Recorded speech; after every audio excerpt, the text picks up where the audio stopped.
friends, it's finally Christmas time in my apartment.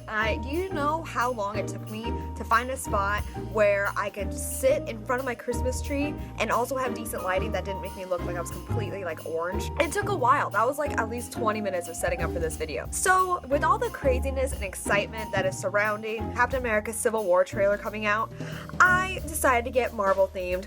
I am wearing my Avengers shirt, and it is actually missing the key character that I want to talk about today. So today I am going to talk about Black Widow Forever Red by Margaret Stohl. The premise behind Black Widow Forever Red is that one of Natasha Romanoff's old instructors is coming back into play and doing experiments on children and kind of trying to restart the Red Room again. There's this young girl called Ava who Natasha saved a while ago in one of her first SHIELD missions, who was one of the first kind of pupils that her old instructor Ivan tested on. Basically what it is that when they find out that Ivan is coming back into play, Natasha and SHIELD have to go and find Ava and try and save her, and on the way they encounter this boy Alex. Alex is someone who Ava has been dreaming about. She's been dreaming about him ever since the incident with Ivan. Basically what this story is, it's a story of all of them trying to come together and stop Ivan from his newest experiments and just basically coming back and restarting Red Room. After reading it, I'm going to have to say, and I think it's because I hold Black Widow to such a high standard, that I was a little bit disappointed. So for this kind of talk, I'm going to talk about the negatives of the book first. So even though I love Black Widow and I love Marvel and I love Margaret Stohl's other stuff, she's a co-author for Beautiful Creatures, and I've read Beautiful Creatures and I really liked that novel as well. But what I was a little bit disappointed with is because, you know, as a Marvel fan, when I see something that's Black Widow Forever Red and it has something to do with Natasha Romanoff, and when I saw this book, I was kind of assuming it would be more about her. While there is a lot of the parts of the books that are told from Black Widow's perspective,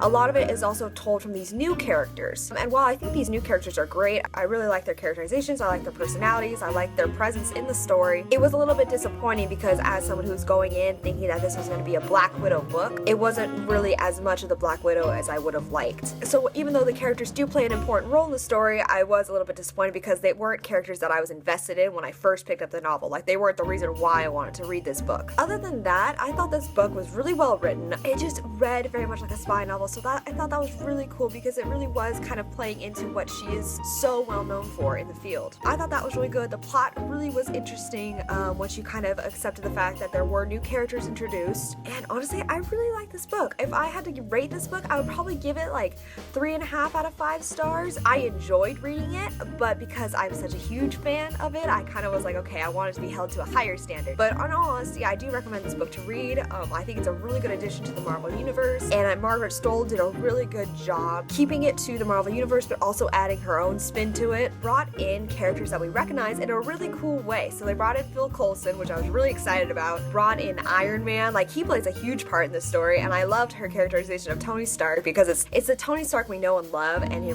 really kind of read it and you're just like, oh yes, this feels familiar. They make a lot of references to the other Avengers and just other events that happen in the Marvel movie universe so far. So that is my kind of discussion of Black Widow Forever Red.